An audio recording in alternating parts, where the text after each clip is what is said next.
Let's get the show on the road. All right, it's welcome everyone to the Winnetka Village Council regular meeting for January 23rd, 2024.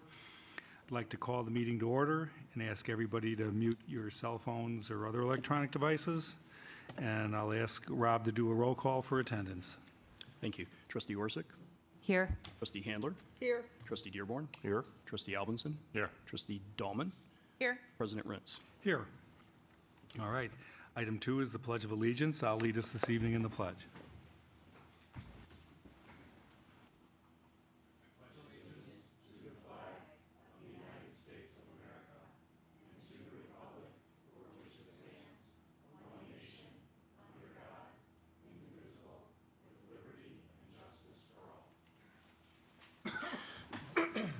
I love when that comes along right in the middle. All right, quorum check. Thank you.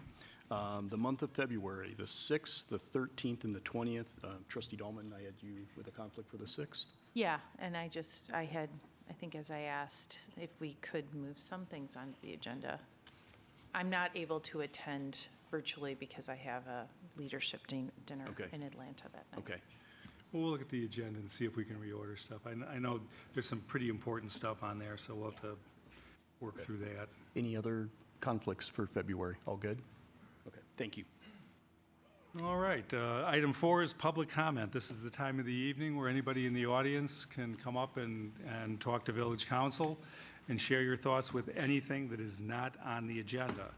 So if you'd like to speak to us on something not on the agenda, come on up to the microphone. I have a sign-in sheet, and Ted Winnichenko has added his name to the list. Hi, Ted Winnichenko. So, as I said, I'm here again about the sidewalk that was, and there's documentation to show that the Village Council, before any public discussion, directed staff to give it away to private individuals. They held secret meetings and made that decision. And so that's irrefutable. It's black and white. Village staff acknowledged it. And I think it's disappointing. And I think that if it still hasn't been completed, the Village Council could undo that ordinance. If it has been completed, then the Village Council should make public the secret meetings that they held to discuss giving it away. And make no mistake, they were secret meetings. Now, I know that there are some on the council that weren't here back then, and they may feel like, oh, well, it's not really my issue. And while this is not necessarily about nation states and international relations, I think the words of, and I wrote this down, John Stuart Mill, who the Stanford University Encyclopedia of Philosophy calls the most influential English language philosopher of the 19th century, said in his February 1st, 1867 inaugural address at the University of St. Andrews. And he said, quote, "Since every country stands in numerous and various relations with other countries of the world, and many our own among them exercise actual authority over some of these, a knowledge of the established rules of international morality is essential to the duty of every nation, and therefore of every person in it who helps to make up the nation. And whose voice and feeling form a part of what is called public opinion. Let not anyone pacify his conscience by the decision that he can do no harm if he takes no part and forms no opinion. Bad men need nothing more to compass their ends than that good men should look on and do nothing. He is not a good man who, without a protest, allows wrong to be committed in his name and with the means which he helps to supply, because he will not trouble himself to use his mind on the subject. It depends on the habit of attending to and looking into public transactions, and on the degree of information and solid judgment respecting them that exists in the community, whether the conduct of nation as a nation, both within itself and towards others, should be selfish, corrupt, and tyrannical, or rational and enlightened, just and noble."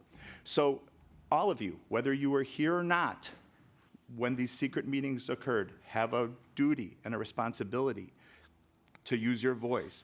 And I would at the very least ask that the council make public meeting audio that should have been public to begin with. Thank you, Ted. Well, Ted was the only person signing up this evening, so I'll move on to number 5. Reports. Start out with the trustees. Tina? No report. Kirk? No report. Bob? No report. Kim? No report. Bridget?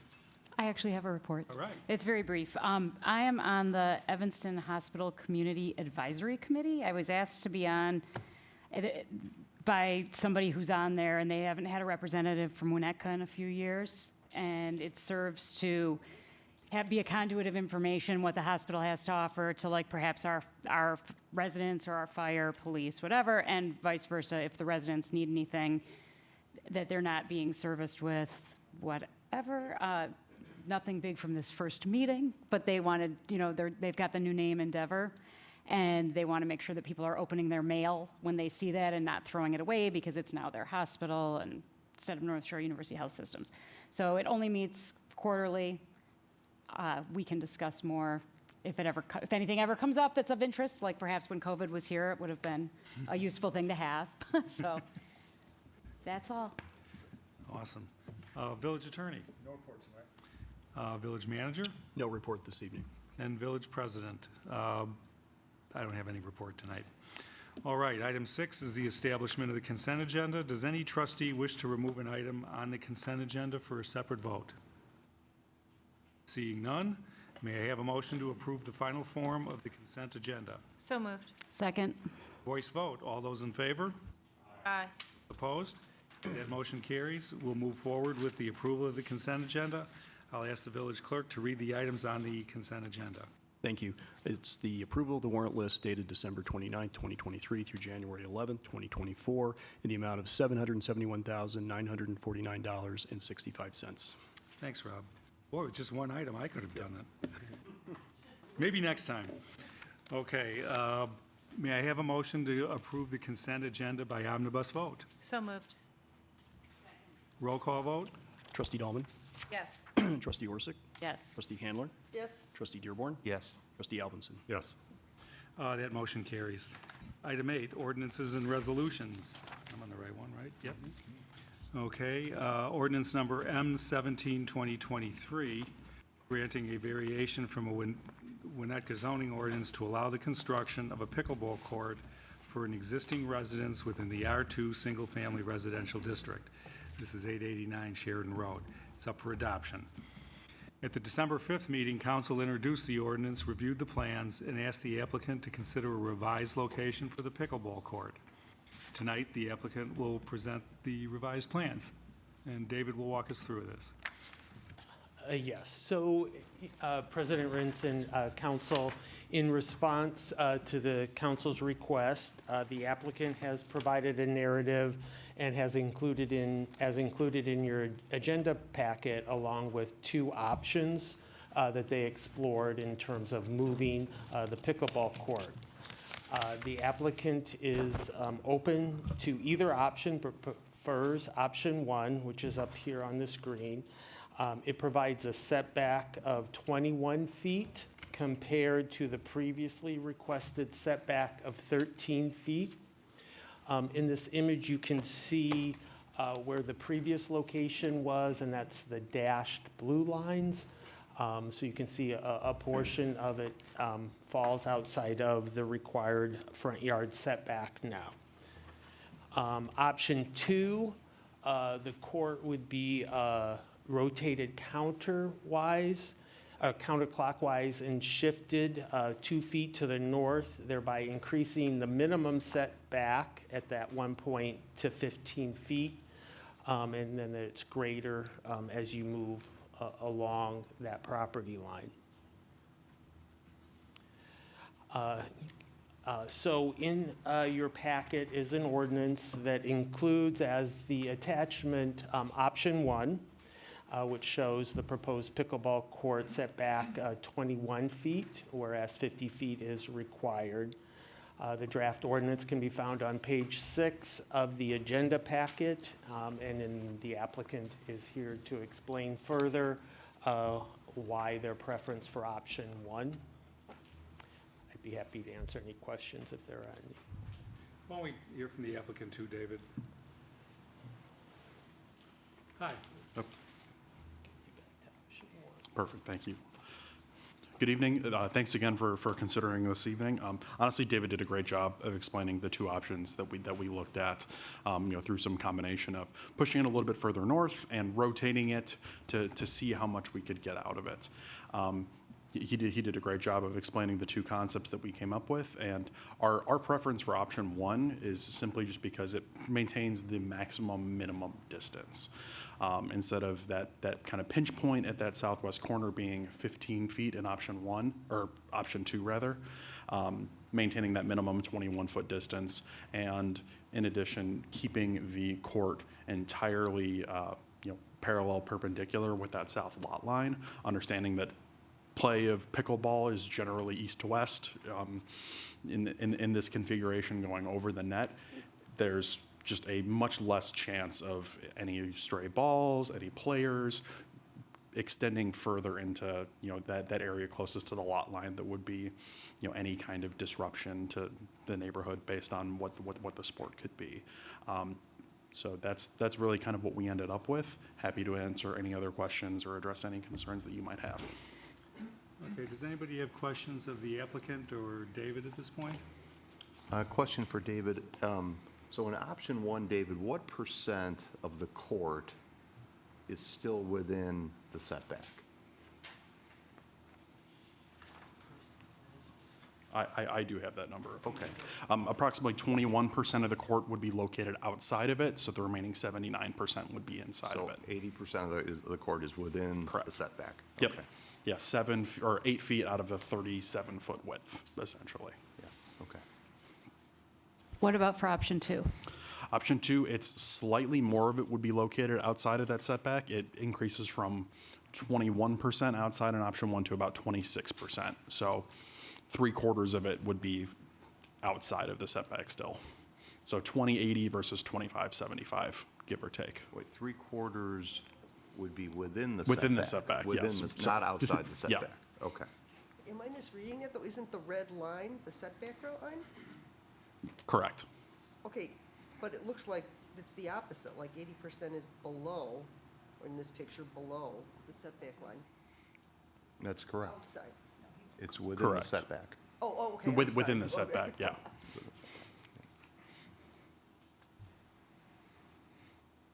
Yeah, so the difference between the two concepts is about a difference of 5%, but we felt that the greater minimum distance in option one and kind of having that uniformity would be preferable.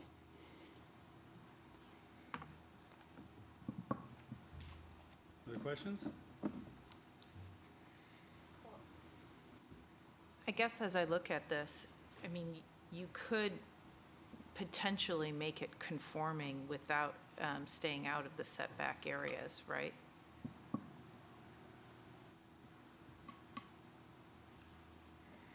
As far as moving If it you even slide it further to the north? Further north. Yeah, through It- the parking lot area and reconfigure. Not without it. extending into kind of the mature brush line where there's the significant grade drop off that we had discussed at last week's meeting. It's a little bit tough to see on the diagram, but there is kind of a dashed line that's 10 to 15 feet further into the property than the setback line along the north side. Yeah, where it says existing mature tree line. Correct. So in But order up to, until that point, is it pretty level? it is, it just, the court would be difficult to fit there, and that would put it over the top of those utilities that are of just potential long-term maintenance concern. Yeah, okay, thanks. Anybody else? Okay, thank you. Thank you. Would anybody from the audience like to weigh in on this item? Seeing none, we'll bring it back up.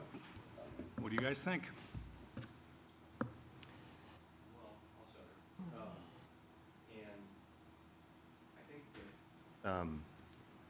We grant variances for all sorts of, zoning variances for all sorts of issues. People put mud rooms on, they put rooms on, they put a deck on, whatever it is, and we do that routinely.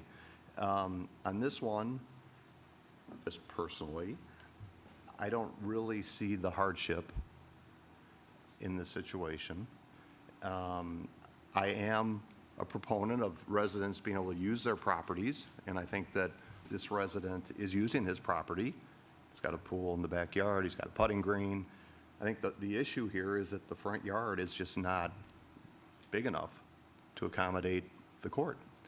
And so I don't see the hardship that is committed by not being able to put the pickleball court in a yard that doesn't accommodate it. So I'm personally inclined not to vote in favor of this application. Under any condition. Well, if you know, to Tina's point, if it was moved, if it was 80% out of the setback, that'd be a different story. But it's 80% in the setback.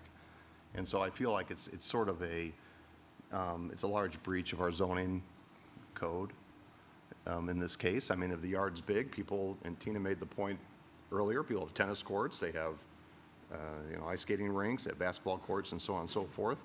And I think it depends on the configuration of the property. This front yard, to me, just doesn't accommodate the pickleball court unless it can be, you know, configured out of the setback and to a greater extent. Others? Well, I would somewhat agree. I mean, you know, I was at the first presentation, I was sort of troubled by this, and I appreciate the thought that's gone into sort of trying to look for some revisions here, but this is just such a huge variance when it sounds like it could be moved up significantly. You know, a little bit maybe what Bob was alluding to, if this isn't a garage where there's a functional, logical place for something to be, that's, if the home is completely lacking one or whatever, but this is just such a huge variance, and in a front yard, I'm just very uncomfortable with it, and I'm leaning toward denying this request. Others? I have a question for the applicant's representative regarding the pickleball court material. Is that a natural applied membrane? Is it a material that gets placed on top of the concrete? What is the material, the pickleball court finish material? I think yeah. Good evening. It's going to be perimeter concrete curb with aggregate asphalt and then tennis court surfacing. Got it. So So- it's a painted or applied membrane? Yes. Okay. Yep. Got it. And maybe while you're still, there's no opportunity where you could have a manhole located within the playable surface area, somehow cover it? Or do you know of any opportunity where you could do that? I mean, it sounds like the manhole might be more of the tail that's wagging the dog here. Certainly, we're trying to avoid approaching and getting into that sanitary manhole structure. Also, there's storm drainage to the east there. We're trying to keep that centrally located. But again, I mean, like Aaron said, we first looked at that conforming location within our front yard, and it would require taking down that north tree line, and that's something we do not want to do. We love the mature trees. We don't want to put this court up at the north where balls are going to be flying down Tower Beach Access Drive every single day. So this was sort of the next best approach. And certainly coming back north, there was a little bit of capacity there to move it north, but continuing to shift it north, there's just a few obstructions there. So we just felt like this was sort of the best position for it. So Thank you. does that answer your question? Thank you. Tina, Bridget? Well, yeah, I hear all that. There are, and I'm troubled by this because there certainly is a way to locate, it's flat enough, you would potentially, you could put manholes, either side, right? You could, I don't know if the village would prohibit you from going across the electrical easement, or you could relocate it, right? And so, more costly, right? But there is a way to do it, and what I'm trying to weigh in my mind is your preference really a hardship? And that's what I'm kind of struggling with. and I haven't made a decision yet, so I want to hear about what Bridget says. Well, And I play pickleball. I have love kind playing of pickleball. swayed a little bit on this as well, because my initial thought was, who is it bothering? It's a weird lot. But it is, 80% is a lot, and 75% is a lot, and it's not like a mudroom or something like that. It's recreation, and there's a tennis court. You can paint lines on the tennis court to make it pickleball playable. Like, there are options. You know, there's people that play pickleball in their driveway. So it's not a hardship, because you can stack up pickleball and take it wherever you want. So it would be fun, and it would be nice. And because before the neighbors said they didn't mind, I was sort of more inclined to allow it, but it doesn't really feel great when there's a huge yard and there are alternatives, and it's purely recreation and not, you know, I need a bigger garage because I only have a one-car garage, and my garage will extend 20% into the, you know, easement. So I don't feel great about it. If I could add into the conversation, my question about the manhole was really, is it still usable if it's over a manhole? Like if that's sitting in the middle of the plane surface, and what was in my mind, if there was like an actual material, not just an applied membrane, like, oh, maybe they could get away with it. But I get it, right? You can't really play with a manhole. But I think at the end of the day, I mean, these are residential services. In fact, I don't even think, these aren't easements. These are the services serving the house. Yeah. So it's not a question of you can't move it. It's just a question of cost. If the applicant wants to invest the money to move the services or move the manhole, really. I mean, we probably all have electrical services buried under driveways and whatnot. That's not the end of the world. So it's really a question is the hardship because of the cost element to the homeowner? Yeah, and it's more the tree line. I mean, certainly we can relocate utilities, we can cover the utilities. Those are certainly doable, but to get it to the north and get it within a conforming location, I'd have to tear all those big trees down, and there's no way I'm doing that. And So that's really what generated all this. I appreciate the comment. The way I look at it is if the manhole wasn't there, you could probably get 80% of it within the conforming area. So there's a nominal amount that is non-conforming. That's just from my standpoint, eyeballing it. Yeah, I think that's a good point. There's ways to mitigate the extent of the request for the variance. But I'm looking here, I mean, we're looking at where the existing mature tree line is. I mean, not that it's ideal, but you could definitely relocate the utilities and the driveway, and you could scoot it forward. I'm not saying it's gonna look great. I also don't think there's any manual that says it has to be east-west configuration.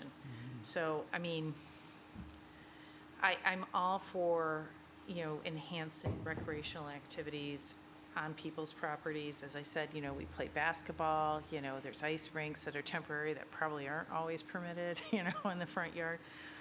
You know, so I'm struggling with this, but I do think there is an opportunity to, you know, I was hoping to see tonight, you know, something that would be more than just moving it slightly. You know, because this is not that substantially different. Option 1 or 2 is not substantially different than what we saw previously in terms of really trying to minimize the extent of the variation due to a hardship. But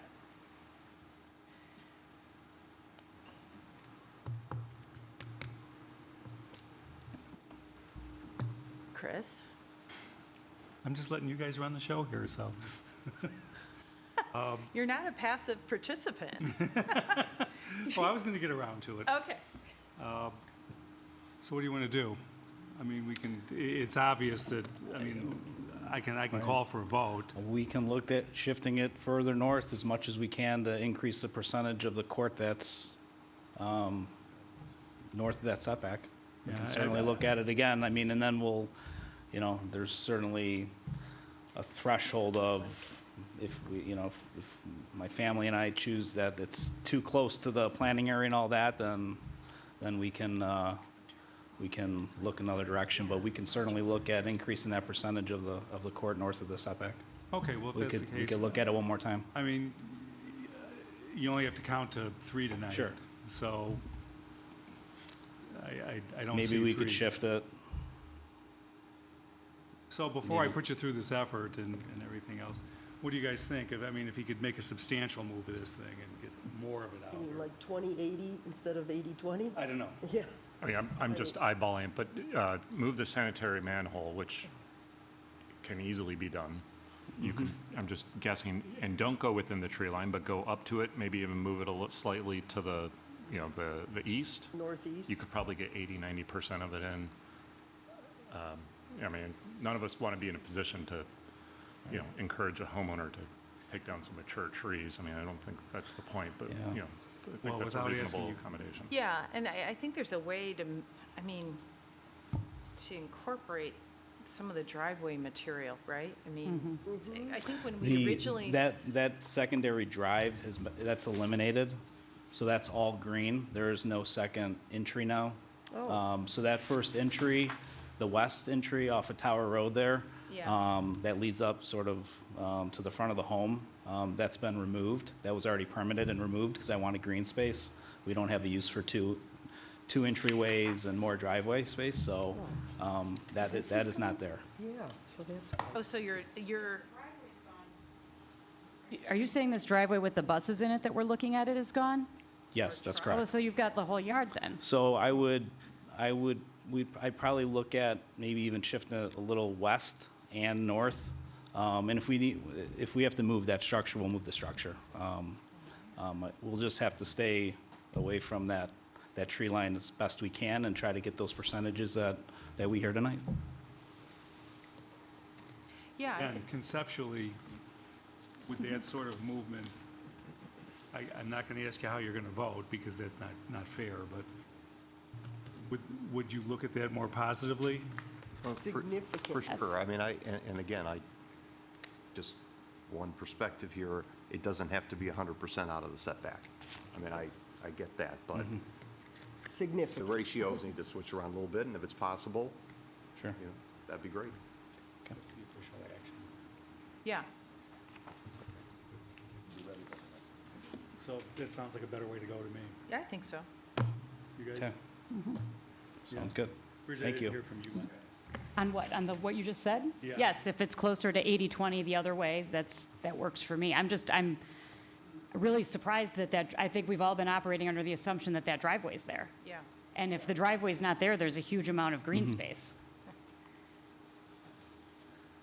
Would you like us to defer this to the next meeting, which Sure. would be the 6th? Yep, that'd be great. Yeah? Okay, Okay, thank great. you. Thank you very much. Thank you. We have to take a vote. Need a motion to defer this to. I move that we defer this to the next meeting. Second. Voice vote. All those in favor? Aye. Aye. Opposed? That motion carries. Thank And we'll see you in a couple weeks.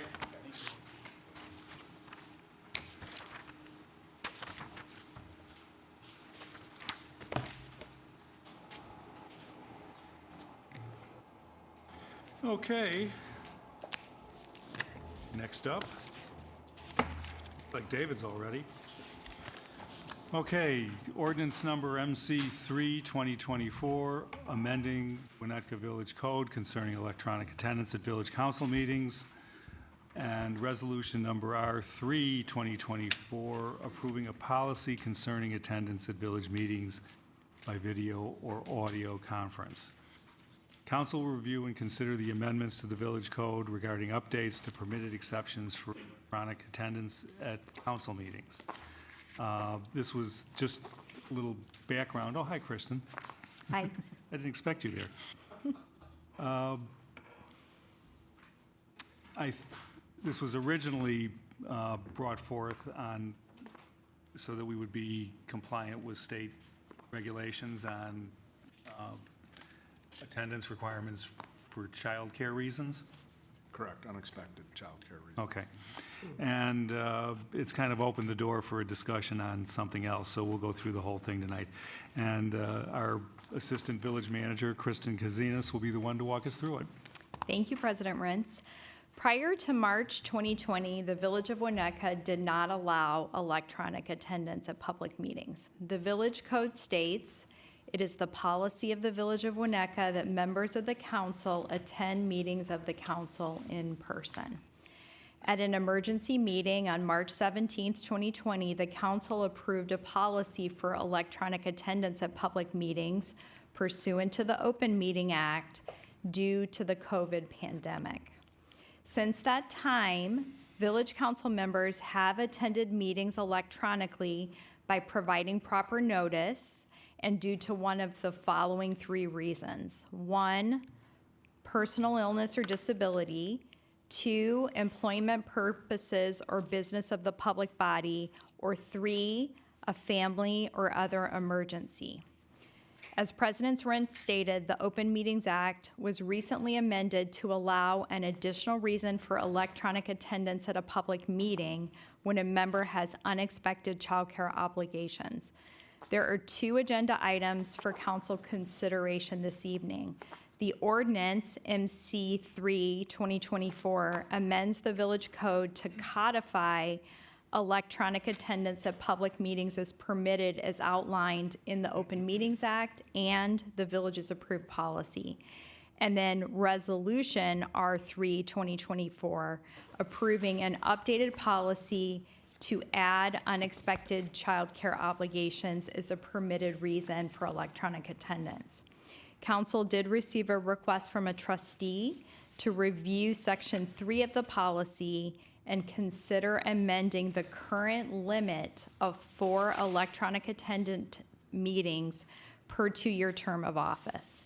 So at this time, I'd be happy to answer any questions about the ordinance or the resolution. Great. Any questions for Kristen? Thank you. I have a question. Just the business of the public body, is that like out of the normal business, or is that the business of a regular meeting? So it would be unusual for that to happen here in Winnetka, but that would be if you were on business for the Village of Winnetka. Okay. And then do the electronic meetings, does the total count for study sessions or only voting sessions? It counts for all public sessions? meetings. Okay. Of all public bodies, of all the villages, boards, commissions, not just Per the council. person. Oh, correct, right. How did we get to the number 7 over a 2-year period? So the current number is 4 over a 2-year period. So the number 7 was suggested when the trustee reached out with feedback about an alternate approach. So the current number in the policy that's in the packet is for a 2-year term of office. A trustee can remotely attend for one of those 3 reasons right now, 4 times during the 2-year term of office. And this would now be 7 in a 2-year term? No, I'm sorry, Is that what what is is- proposed? Or is it 7 per Seven year? is next So what staff has in the packet is no change in the number of meetings. There was an email from trustee Apatow suggesting that since we're considering this update to potentially add childcare obligations as a reason for remote attendance, that council may want to discuss expanding the number of permitted electronic meetings, and 7 was a number suggested by trustee Apatow. Okay, so this first part, we're just approving the ordinance to add the childcare option. Or, So I'm sorry, is the that right? ordinance Okay. actually codifies the fact that council now is permitted to attend electronically. Before COVID, the village code right now says you must attend in person. A resolution was passed at the emergency meeting adopting an emergency policy. So that was still in place? Right, so we're Okay, I'm still sorry, operating under the resolution and the adopted policy. So since we were going to be changing and potentially adding the childcare obligation reason, it was the perfect time to tidy up the village code to ensure that the village code accurately reflects what the policy is that the council's operating under post-COVID. Thank you for tying that all together for me. No problem. Others? Okay, I'll ask for public comment. Would anybody like to speak on this issue this evening? Seeing none, I'll bring it back up. Council deliberation. Who would like to kick this off? On what aspect of this are we deliberating right Well, now? Trustee Apatow has proffered a Okay, request. that so the we- whole thing, the whole thing. Well, I Not- mean, some of this stuff is inescapable. We can't Yeah. change the childcare component, obviously. That's, Let me just, can I make a comment Sure. on that? So what's before, the ordinance before you is to say that in Winnetka, we are going to follow the state statute, the Open Meetings Act, to allow those 4 exceptions. As Kristen just described, we're not obligated to do that. We could say none of them apply. So the ordinance is codifying that we're going to allow those 4 exceptions, which include the additional unexpected childcare obligations. That's all the ordinance does. That's the Open Meetings Act. The Open Meetings Act doesn't have anything about limiting numbers, but the village, just like it could decide not to have any of those exceptions, can also limit the number of times a member can participate remotely. It's part of, all municipalities have the authority to be more strict on this than the Open Meetings Act. So to carve it up, this ordinance, all this ordinance says is that members of the council can, or of the public bodies in the village can participate remotely for any of those 4 reasons. The next is the resolution, which is the policy, which the only thing which is amended to make it consistent with the statutory change, and then there's the issue of whether or not you want to change the limit on remote participation. So would you suggest that we deal with the ordinance first You could do that. and then talk about policy? I mean, to me, the ordinance makes sense. We should Right. codify it and the 4 okay. reasons and take care of that and then talk about the other. Okay, can I have a motion to introduce ordinance number MC3 2024? So moved. Second. Roll call vote? Can we adopt this, Chris? Yeah, it's a voice vote introduction. Oh, it's voice vote. If you want to waive it. I mean, if you want to do both. You're in a hurry. Well, I don't see why we wouldn't just waive it and adopt it. Okay. Adopt it. We all okay to waive? Yes. Yeah. Okay, may I have a motion to waive introduction of ordinance number MC3 2024? So moved. Second. That's a voice vote? Yep. Okay, all those in favor? Aye. Opposed? That motion carries. Now we can go ahead and I ask for a motion to adopt ordinance number MC3 2024. See, I'm getting better. So moved. Second. Roll call vote. Trustee Handler, Yes. Trustee Dahlman, Yes. Trustee Orsic, Yes. Trustee Dearborn, Yes. Trustee Alvinson. Yes. That motion carries. Okay, now we have the resolution in front of us. Well, are we going to talk about this here, or do we want to have Why not? Kristen back? Or- No, I mean, she Okay, went over we're both ready of to them. go. Let's go. You covered both, right? Yeah. Well, I think that we should, part of this is day-to-day where we are, boots on the ground today, but it's also looking ahead and saying, how can we encourage people to be interested in this position? How can we make it flexible? When this was put in place, Kristen, my guess is that the technology was not where it is today. So we've come a long way in terms of being able to accommodate remote participation. And it seems that we should introduce a great deal more flexibility than 4 per 2 years, because people do have legitimate reasons. And I would say, and I think we all know this, that the only reason Trustee Apatow is not on the picture today is that he has work down in Miami tomorrow morning, and he reached his quota of 4, but he'd like to be here to participate in this, and from my perspective, it'd be good if he was here, or if Bridget had the same issue. I mean, we want to have as many people, you still have to have the quorum, the in-person quorum, and it seemed, and I talked to Rob about this earlier, very incongruous to me that we have a fairly hefty regulation on the ability to participate remotely, but if you just don't want to attend the meeting, you just don't attend. There's no restriction or limitation on just not attending meetings. And so, There actually is. There's a certain amount of meetings that, wasn't there something about leave or absence or? No, my only comment on that is, the reason is because there can be no punishment. right. Well, Rather that's than just not being legal. reelected. I understand that. Right. I understand that.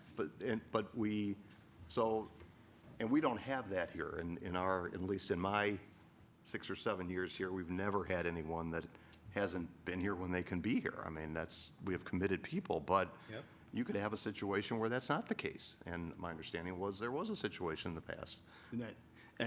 And I asked that question when I first got here, was why don't we allow at least somebody to phone in? And it was because there was an elected official who was traveling all the time and could never make a meeting, so the council lurched the other way and said, no electronic participation. Now, this was before video conferencing, of course. So that was the remedy to that issue. Yeah, and which is not, I mean, we want people to participate. Wait, that was before any of us were here, so. Okay. Yeah. Okay.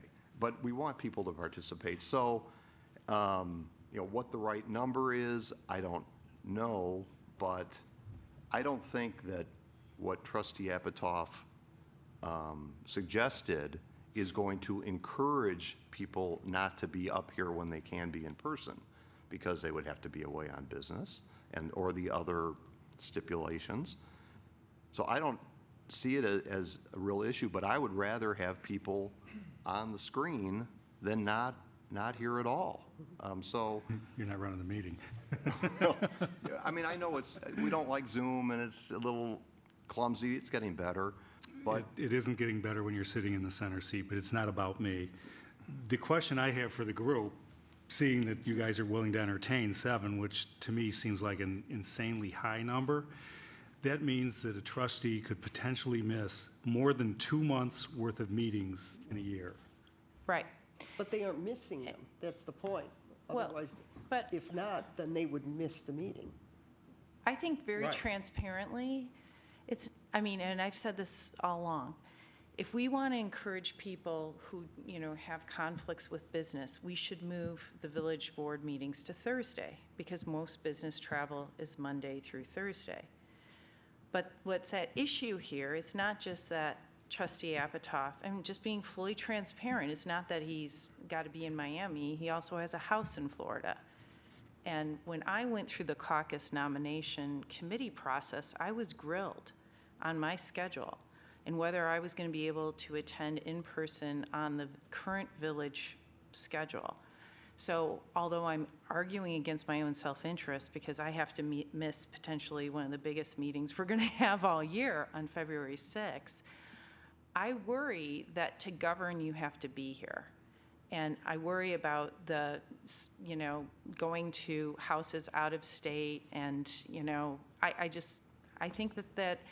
I think Zoom, I spend a good part of my day on Zoom and Teams. It's just not the same deliberative process, and I don't think it's fair to the residents because they're not engaging and they're not sharing in the information. So although it would make my life 1,000 times easier to have increased the number, I think it could be abused. I'm not saying that any current trustee would do it, but I think it could be. And if we really want to increase participation between, people who have significant operational obligations for their companies like I do, then we should think about changing the day of the meeting. But I'm not suggesting we do that because I know that totally throws up everything else in the schedule. But I guess my point is, I can see this being abused. well, and I'm not, in no way could I put myself in a position to defend Trustee Apatow, but I will try to defend him for a second. He has missed, I think, 2 meetings in his 4 or 5 years. Well, No. 4 he's attended Two, remotely. two meetings he's actually missed, because he just couldn't be here, whatever. I'm not keeping But score. he's always made the effort to be here. He does have work obligations in Florida. I mean, so I don't think that's right to say that he's just spending, I have a home in Wisconsin. But I also have business up in Wisconsin.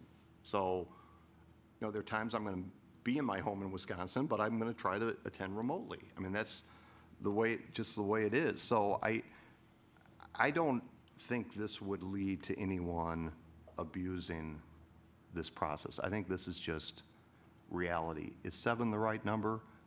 I don't know what the right number, but 4 is over 2 years to me is awfully limiting, and just would encourage people to miss meetings. I mean, you just miss the meeting, and I'd rather have someone on the camera participating in. I mean, Tina, if you could attend the vote on the 6th, I'd be thrilled if you were there to participate in that meeting because you were important in this process. And so, we want to have people be able to attend and join, and that's not perfect, but the world has moved this way. In Apatow's email, he talked about corporations and what seems to be standard practice, that corporation boards are allowing 25% remote participation. So, Yeah, I mean, I feel like. I think both- I think Wait, there's a big I can't sit Okay, on that. yeah, okay. There's a huge difference between corporate governance and what we do here, a huge difference. well, but it's. Huge. But Chris, but it's I'm participating. sorry, It's- no, that's apples and oranges, and you're never going to convince me any different. Corporate governance is for a completely different set of obligations, responsibilities. We're here serving the public. We're not here serving private interests in a boardroom. Okay, but I don't see how having someone on the screen presenting their position on issues is not serving the public good. But they're not I'm not arguing engaging. that, Bob. I'm just saying that you can't compare corporate governance and what we're doing here. So That's all. Well, I guess with COVID, I think the world became a different place where everyone got accustomed to conducting meetings and making decisions, having good discussions, on video. I mean, it's no longer the phone in with the scratchy phone call in the middle of the table where the person can't see or hear what's going on. I would even say, I'm just going to throw this out there, not intending to do it, but I have to say that, okay, if I don't have any of those 4 issues, but I'm on vacation and I'm willing to come in off the beach on Mexico on Tuesday at 7 o'clock because I want to participate, why would anybody want to stop a trustee from participating? So I'm not suggesting vacation. I'm just using an example. If you want to participate, we want to encourage that. I want to, we've talked about, or the caucus has talked about, again, trying to get more people to be willing to serve. And if one is told that, sorry, at 36 nights a year, plus the ones when we're also on landmark or zoning or the reps on chamber, you have to be here, all but 2 of them, that's not going to attract a lot of people as life continues Well, to. so I actually, I like people in the room. I've only to this point seen Bob on the screen, maybe Rob once. I can't remember since I've been here. But so it seems like people that are out of town are opting out of the meetings because not everybody's using their 2 per session. So I think some people will just continue to opt out, but it would be better to have voices. I don't know if 7 is the right number, and I thought I read it to say 7 a year, and I thought that was a lot. But okay, I think that's So I think 14 that's a lot. Yeah. But I also think when this ordinance was first enacted, did we have 3 meetings a month? Right? We did? Okay. But like Chris, when you were gone, I would have rather had you pop in for some of the stuff. I know it wasn't because it wasn't any of those reasons, but I'm just saying, if you had something going on, I'd hate to be like, sorry, Chris, you've done your 2, don't come, because I do think that we're more valuable when we all speak. So I do think it can be updated.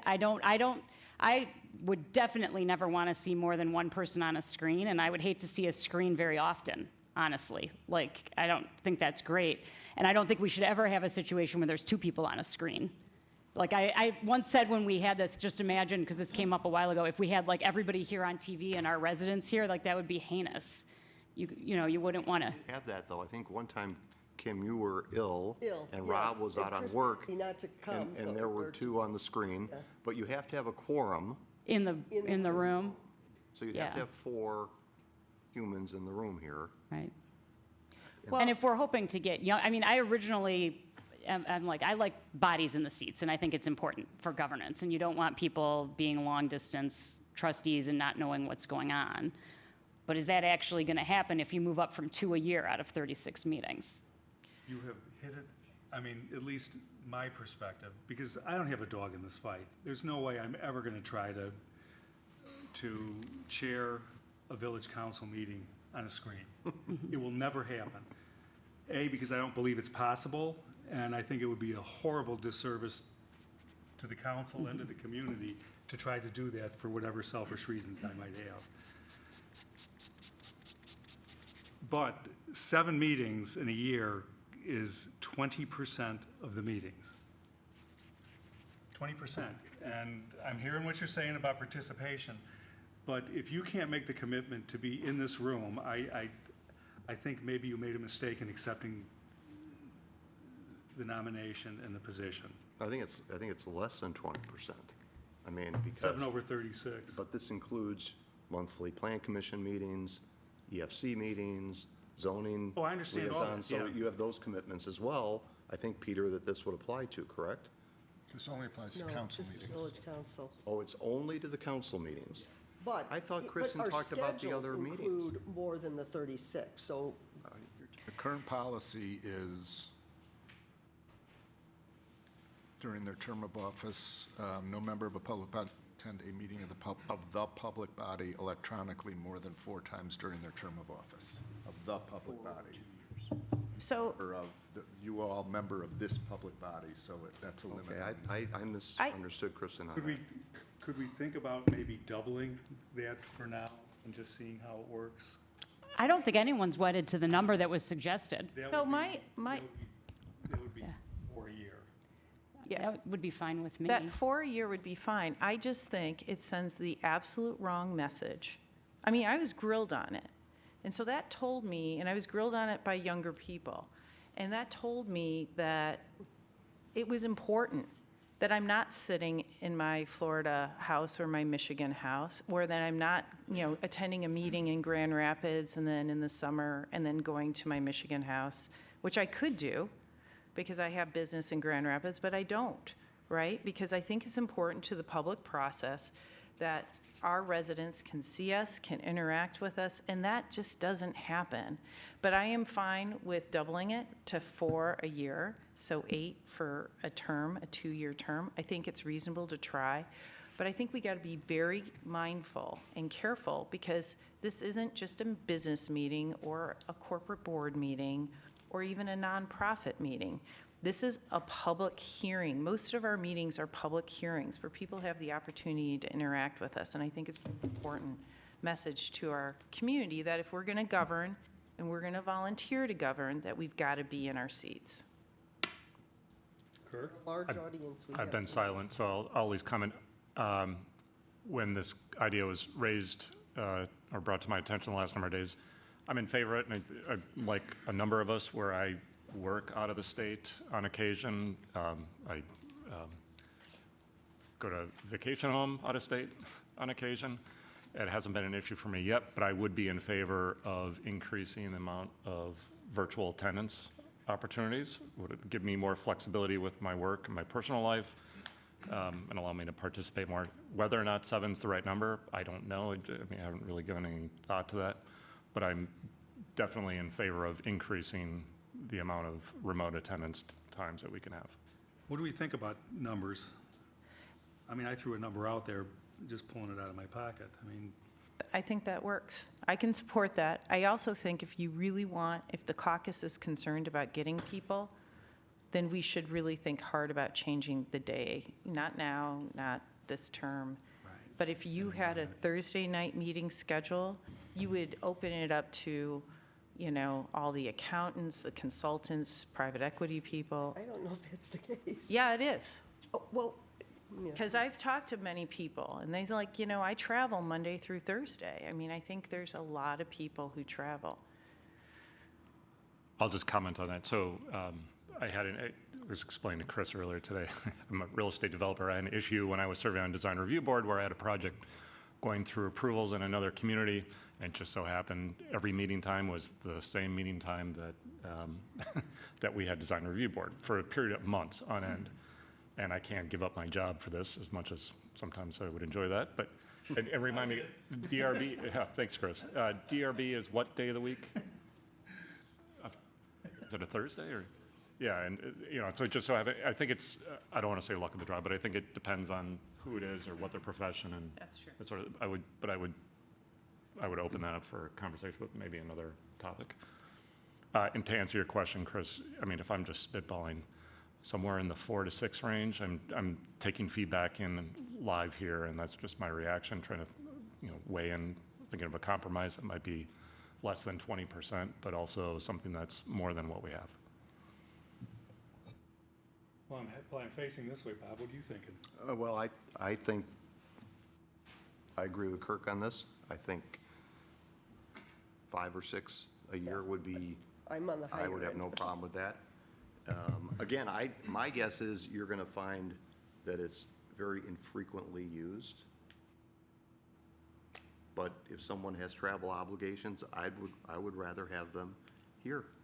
Someone has an illness, they can't be here, I'd rather have them at home here. I know it's not ideal, but I could definitely support 6 a year. Yeah, I'd be good with 6. Okay, so Kim's at 6. Bridget? Between 4 and 6. So we got 4, between 4 and 6, 6, 6, and between 4 and 6. I mean, let's just be clear, right? That means somebody could be in Florida for January, February, and March, right? And optically, do you want, Well, wouldn't the voters decide if that was optically not into their liking, right? Like, wouldn't they, my initial thing is that I always want bodies in seats. I've hardly missed anything. I've Yeah. hardly missed any plan commission meetings. I plan everything around the dates that I'm supposed to be available. But some people can't do that. Some people may have different guidelines that they follow within who they are and how they are doing their things. But if somebody's like a no-show, I would think they wouldn't be reslated if that was a problem. no, I'm just saying, having somebody on a screen for 3 months. But I mean, that's But assuming no, that I someone guess would part do of it that. is, I almost took Like, it- have you ever even been on a screen? You've had this No, policy of it, because- right? And and like I Kirk actually- hasn't, we've seen Bob, I've never seen Kim on a screen. Right. Does doubling it mean that Kim is suddenly gonna be on the screen No. twice as much? Does doubling it mean I'm ever gonna be on a screen? If I'm not doing one of these, you know what I mean? Like, I might opt out of the meeting if I'm doing something in a different state and don't want, it doesn't mean but it would be nice also if people are working and there's an important meeting that there's gonna miss, that they can't just say, can't come. It would be nice to like compel them to come to the important meeting because they can do it from wherever they are.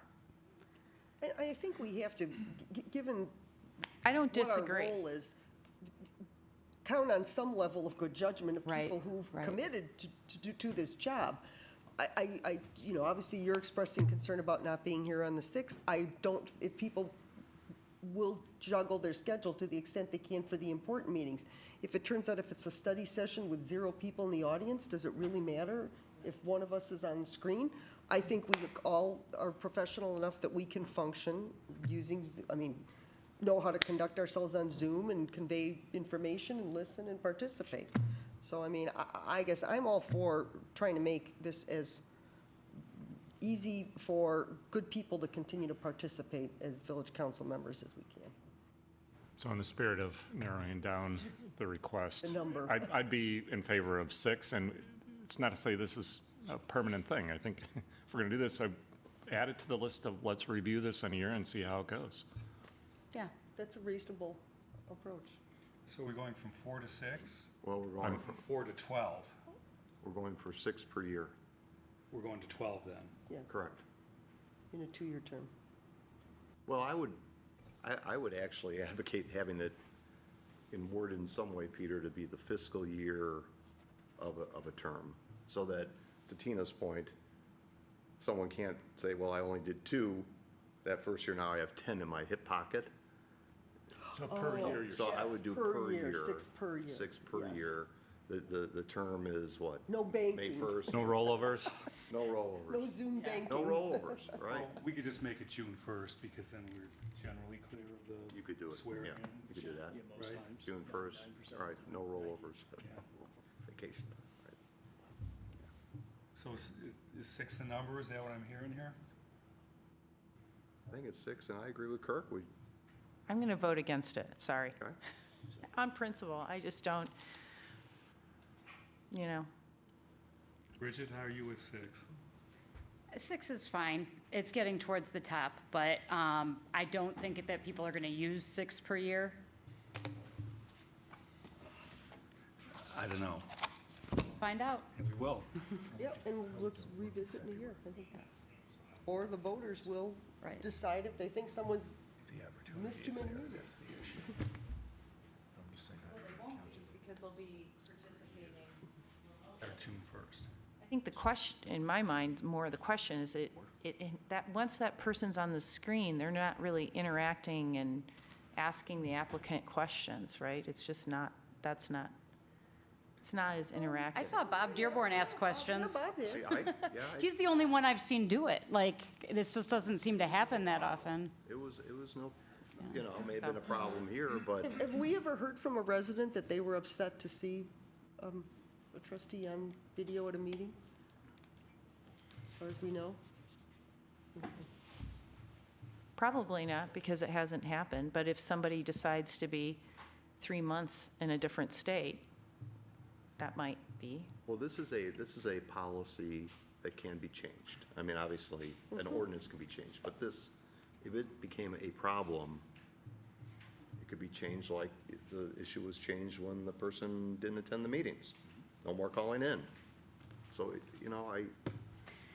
I was doing arbitrations downtown all day today, and it was snowy out, and 75% of the witnesses testified not on Zoom, but on the telephone in like a court of law, not binding, but situation. And, I would have rather had them on camera so that you could better assess, but we took care of the business in front of us. And it was allowed because the times have changed. And I don't know if that would have been allowed before COVID to call in or not.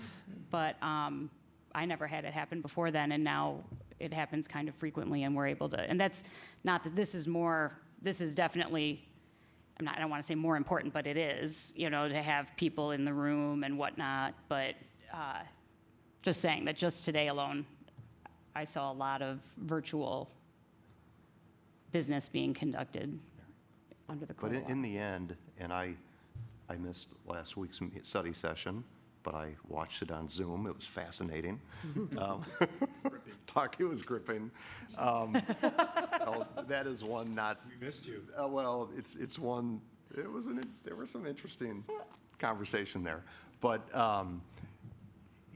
there are meetings and there are meetings, and there are some meetings where if I'm here and you can't be here, I really want to know how he votes on something. I agree. And so I would rather have you on the camera than not. And so, hopefully that will not become an issue where we're not going to see people when we need them. And we're going to see everyone up here. And if it becomes a problem, it's a problem. We deal with it, or the future councils deal with it. Yeah, it's been what? 20 years since they last dealt with this. So I'm hearing 6 a year. Correct. No banking. And this will go into effect June 1st of this year or now? Well, I think it goes into effect now. No. So So we prorated? prorate it? Yeah, you could prorate it. Okay. For the remainder of the year. Yeah, February to February, June. March, April. You guys, You figure it. Well, no, I suggest we don't split hairs prorating. It sounds like we're talking about, my work personal time off. I mean, let's just keep it simple. I mean, if the goal is to have everyone here, it sounds like we're trying to, split hairs to make sure that we're getting the most bang for the buck for everybody to be here, incentivizing. I don't think it's important to.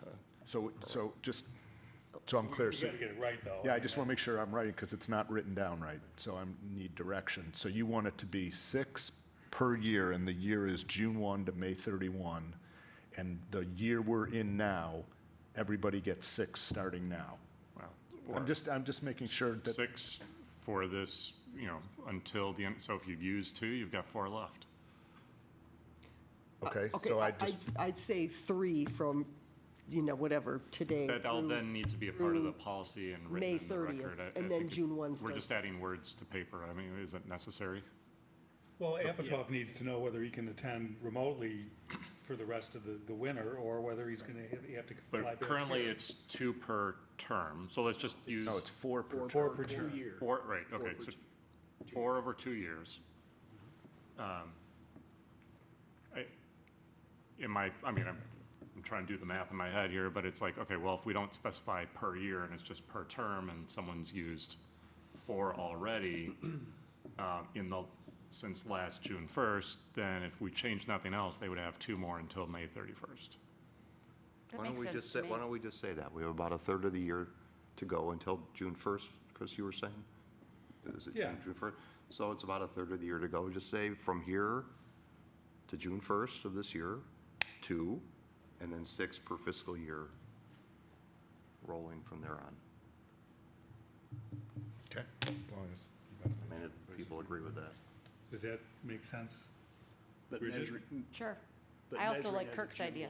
1. Starting June 1, everybody gets. Whether we Everybody gets 6. Whether we passed it today or passed it May 31st or June 1st, at the end of the day, it's the same effect. Yeah. I mean, the idea is we're asking people, if you're going to dial in virtually, you do it no more than 6 times within that 12-month period.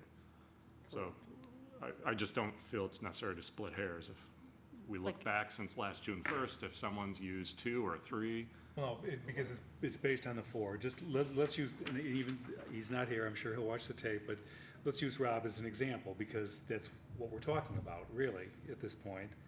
Rob made the suggestion that we change it, which is appropriate. So he's used up 4 in this last term. The current term that he's serving ends in May. He gets sworn in May. Okay? So the question is, so at this point, are we saying, I can't believe we're having this conversation. That everybody gets 2 from now until June, and then 6 thereafter? Yes. Can you write it like that? well, but But you're that's not what applying his Curtis said. situation to everybody. I mean, let's just keep it simple. Count up whoever dialed in virtually since last June 1st. Everybody And then gets. that counts it's- against their It's the 6. term, it's not the But date. let's just keep, it doesn't really matter. I mean, because the old policy was 4 per term. And all we're looking at is what happened on the calendar since last June 1st. If, using Rob as the example, if Rob dialed in 4 times, so until this May 31st, there's 2 more remaining because the new policy says 6 per year. Right.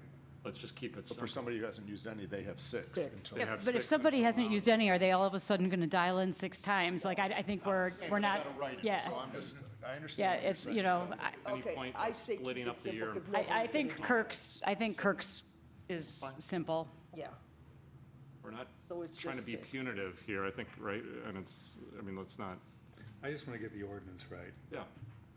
I don't think we have to,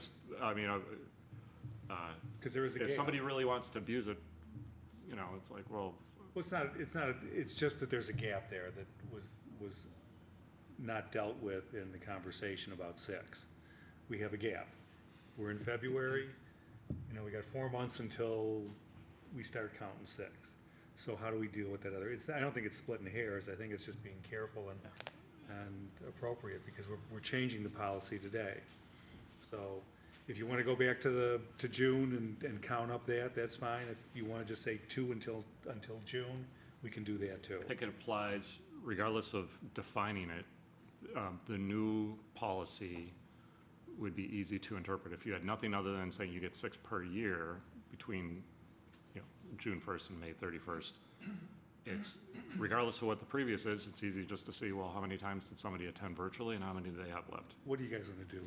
What Kirk said. Okay. I move we do what Kirk You said. understand it? Yep. Okay, I don't, but that doesn't matter. I'll just ask for the vote. And this is, we're just going to introduce this and we'll see. It's a resolution approving the policy, so you'd be approving the resolution subject to an amendment as Trustee Allison just described. Okay. Amend section 3, and we'll circulate it. If there is any concern, it can always be brought back. Okay. Okay. Okay, can somebody make a motion for this? I would move Wait, to.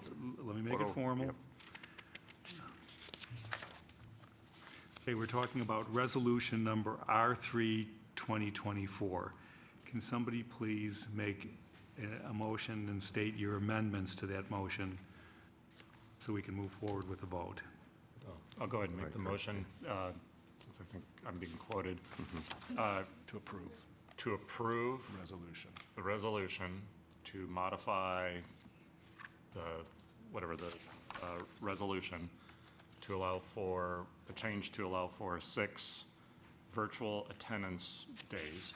Per term. meetings, per year, Per year, excuse me. for a total of 12 per term, operating 6 per No, year. just 6 per 6 per year. year, okay.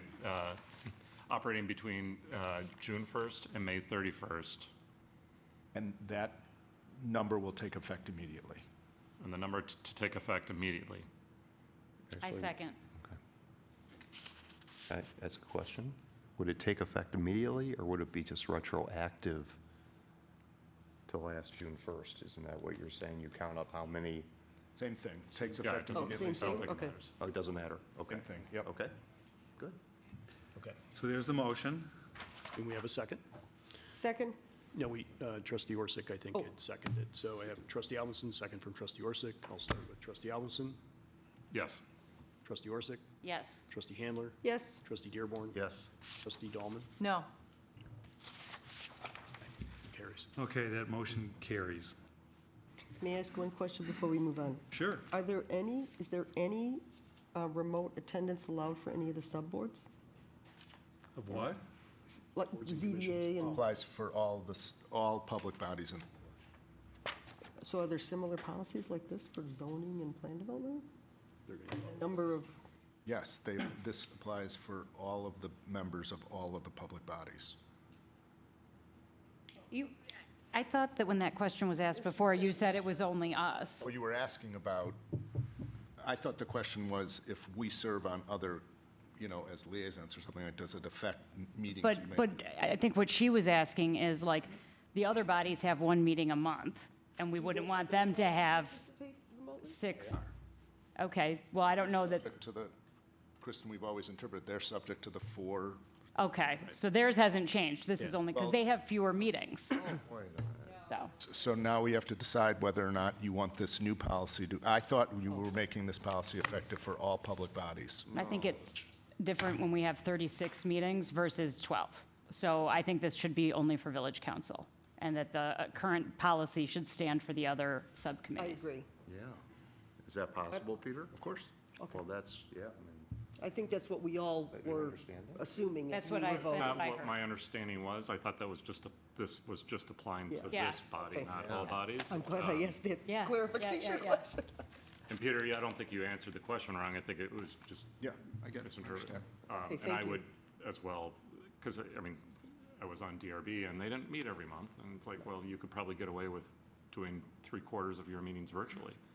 Like, well, okay, that's sort of, then you're sort of an invisible line that maybe you've crossed.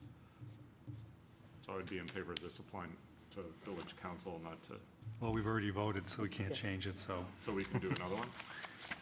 No, we're done. well, wait a minute. What are we going to do on Peter on that? Well, we should clarify that and Yeah. give me How do we direction. do that? You can I vote move that again. we clarify it. No, you can vote again. Yeah, we can Still just on have the another agenda. vote. Vote again. How do I do that? You can have a motion to What's that? Just have that apply to village board members, whether they attend village board meetings or sub-board meetings. Right, that's the substance of the motion. And we'll apply that to the policy. Should I be the one to? It doesn't matter who does it. Okay, so Tina made another motion, right? Yep. Do I have a second for that one? And, Oh, wait, she was just paraphrasing. I don't think. Tina's not making the motion. So Thanks, somebody- Tina. I thought it was kind of weird too, but. Let me just, I'll state it, and then somebody can just say so moved, so we can make this clear. So the amendment that was just adopted that changes the limit on remote participation for, will only apply to members of the village council and not to subsidiary bodies. Do I have a motion? So moved. Oh, second. Okay. I've lost track of what. It can be a voice vote. Can do a voice vote? Yeah. Okay. Voice vote, all those in favor? Aye. Opposed? Motion carries. Thank you. I think that was too exhausting. We can't talk about fire trucks now, can we? Oh, back up, it's coming. That was exhausting. You know, I was here the last time we bought a fire engine, so I'm starting to really feel old now. Because these are supposed to last forever, right? Well, that was 10 years ago, so. Don't remind me, Our new please. definition of forever. 10 So, years. President Rentz, Village Council, thank you. I'm before you tonight for consideration is the purchase of a new fire engine. It's probably best to start with the background of, you know, our 20-year apparatus replacement plan. So, back in 2012, myself, the current fire chief at the time, Alan Burkowski, and village manager Bayhan got together, put a plan a 20-year plan to replace all our fire apparatus. At the time, we were in a unique situation because we had two fire engines that were 4 years apart. We had a 96 and a 2000. So in order to you know, get the full lifespan out of those engines, we need to come up with a plan to essentially space those out. And then in coordination, you know, time it so that we weren't making large purchases in consecutive years or in the same year. So we try to space it out. We know our rigs are very expensive and we take good care of them, but we try to space it out so those purchases weren't made too close together. We put that plan together in 2012. And then we have a fire engine that was due for replacement in 2025. So with current build times, we knew we had to get moving on that. So last year, we started the specification process, which is a very long, lengthy process to spec out a fire engine. The specs for this one you can see are probably 12 pages long. We have an apparatus committee of 5 people. We put them together, did our specs, put it out to bid, and not really surprisingly to today's environment, we got 0 bids back to our RFP. So we pivoted, we aligned ourselves more with what's more current in the market now. We joined the Houston-Galveston Area Council. It's a purchasing cooperative that's nationwide, and that's really what most municipalities are using to buy large apparatus these days. So most recently, Northbrook, Glenview, Morton Grove, and Park Ridge. So joining that, we were able to select a vendor and then bring them in. So we narrow searched down to 2 vendors, Pierce and Seagrave, have experience with both. We've previously had Pierce. We've had good experience with them and their service. The apparatus that we're looking to replace now is a 2000 Pierce pumper. So we brought both of those manufacturers in, gave them our specs, met with them. Even with Pierce, we went up to their manufacturing facility in Appleton, Wisconsin, just to get a tour and see how they're progressing and make sure that, you know, that's the manufacturer we wanted to go with. So of those 2 vendors, the committee liked Pierce the best, and we proceeded with them, and that's what we have before you tonight. So just, you know, briefly, a couple of the safety improvements that we expect into our new engine that we don't have on our 2000 improvements, like independent front suspension, which gives tighter turning radius and shorter stopping distance, which is very needed in this community. Electronic stability control and anti-lock brakes. The new engines on the Pierce is a Cummins X10 motor, and that's their cleanest, most efficient, most durable motor that they've built to date. The new engine will have front impact and side roll airbags built into each seat in the front and in the back of the cab. Interior surfaces are smooth surfaces now. The seats are vinyl, and the floor is diamond plate. Just makes for easier cleaning with the carcinogens in the fire service that, after a fire, that when the firefighters get back in the rig, contaminates the area. So we're wiping them down after every call now. So that's new to this one. And also, the HVAC system has a HEPA particulate filter. This new engine is designed to have Haas collision mitigation, which is, it sends alerts to motorist navigation apps. So when they're driving, it alerts them that there is an engine that's driving towards them with their lights activated. And also if the engine's parked and the lights are still on, it alerts them that they're approaching a vehicle that has its lights on. It has advanced sound dampening in the cab for a quieter environment. And of course, improved LED scene lighting and emergency lights just for brighter visibility and safety on the scene. And then another part that's kind of unique to Winnetka is we have a top mount apparatus pump. So the cab and the body are here, and then our pump controls are in between, so that the firefighter that's operating the pump at the fire scene is up, he's out of the traffic, and he's a little higher so he can sort of visibly see the fire scene. So we've been doing it here for a long time, and a lot of other municipalities are starting to copy that as well, but that's built into this pumper too. So the big news, the purchase price for the new Pierce pumper through the consortium is $1,243,000. If we place that order before February 1st, that secures that pricing. February 1, Pierce is having a price increase. So we'd like to, if we can, secure that before February 1st. That price is then locked in, and then we go in line to get the apparatus built. The other unfortunate part is the apparatus build time is 46 to 49 months now. So we're going to be waiting probably 4 years to get the apparatus.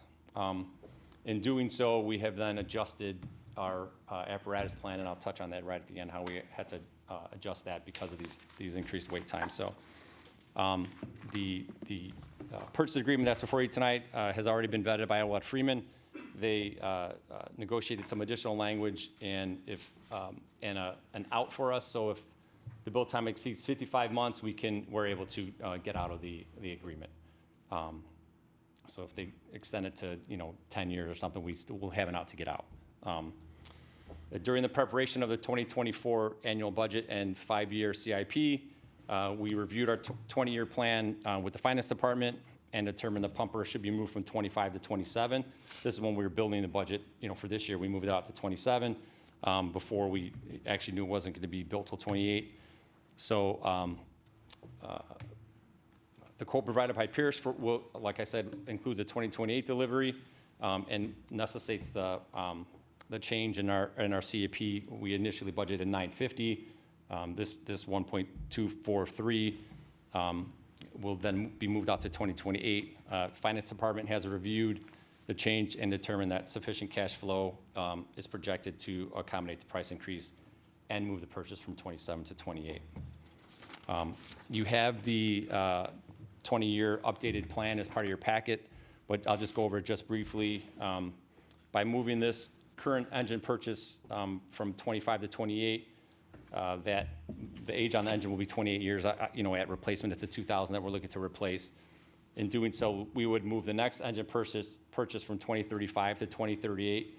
The apparatus lifespan for a fire engine is 20 years, so that puts us back in that 10-year cycle.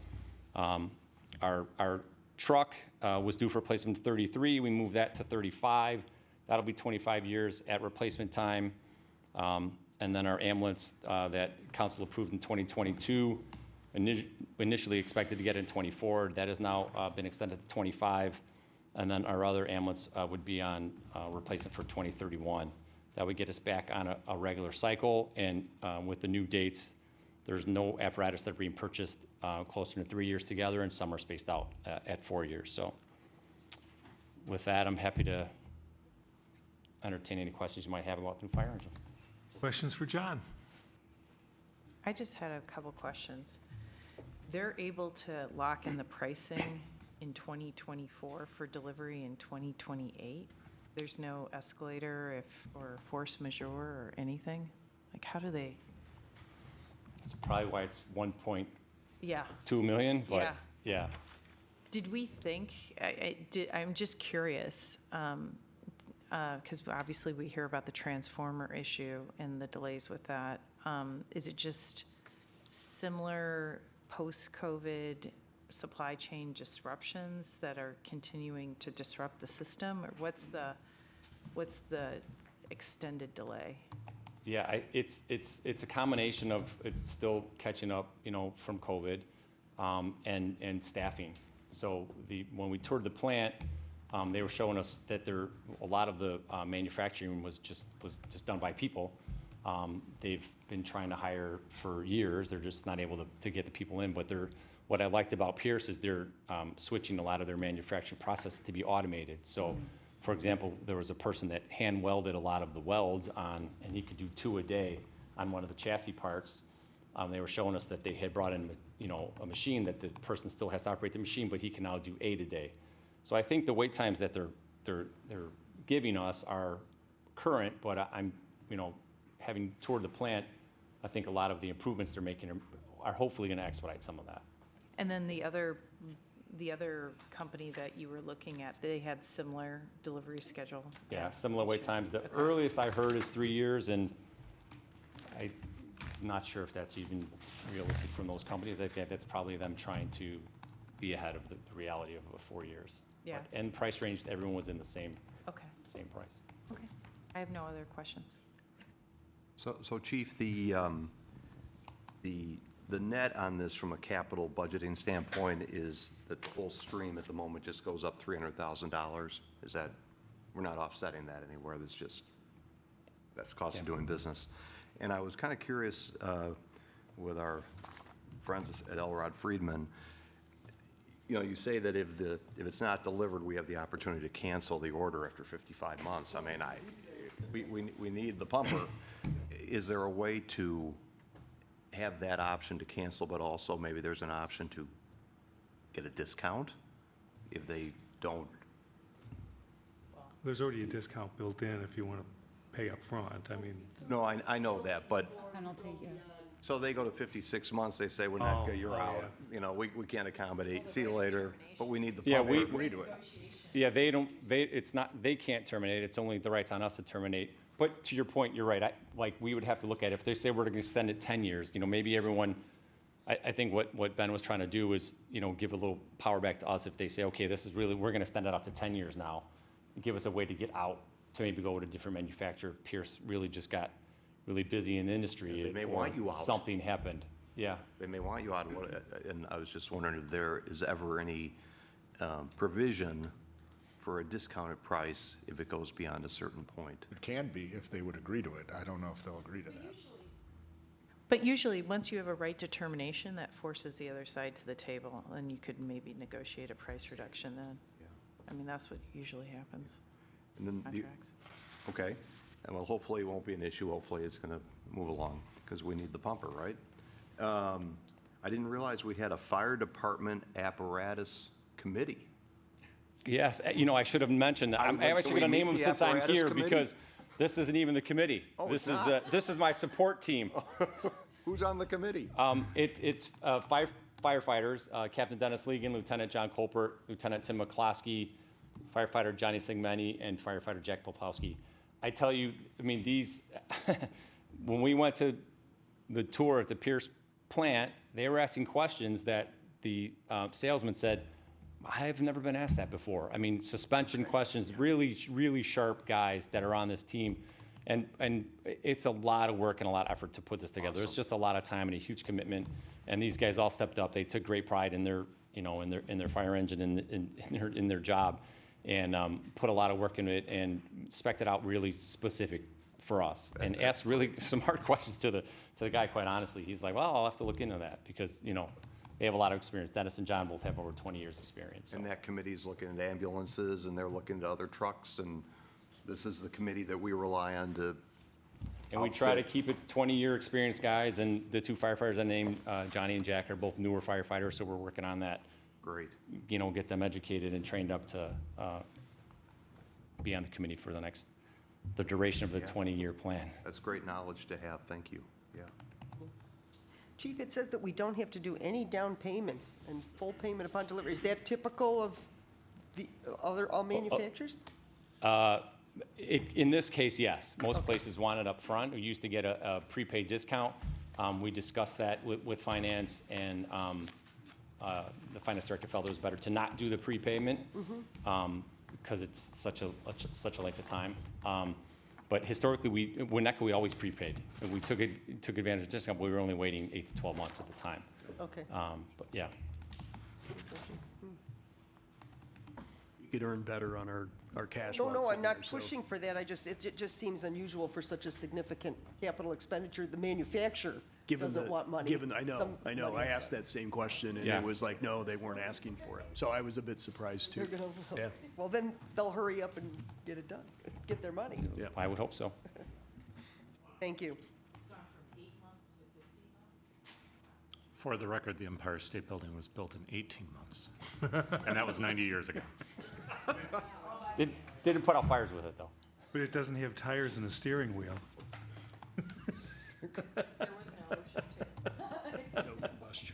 No combustion either, right. Okay, we done with the chief here? We are. Okay, sounds like everybody's on board, so I'll throw it out there. May I have a motion to adopt resolution number R4 2024? So moved. Second? Roll call vote. Trustee Orsic? Yes. Trustee Dahlman? Yes. Trustee Alvinson? Yes. Trustee Dearborn? Yes. Trustee Handler? Yes, Motion carries, thank you. Thanks. Item 9, old Thanks, John. business, there's none. 10, new business, there's none. 11, oh, God, I forgot. Appointments, I'll have one the next time we get together. Closed session, none. And item 13 is adjournment. May I have a motion to adjourn? So moved. second. Voice vote, all those in favor? Aye. Opposed? We stand adjourned, thank you. Amazing statistics on the Empire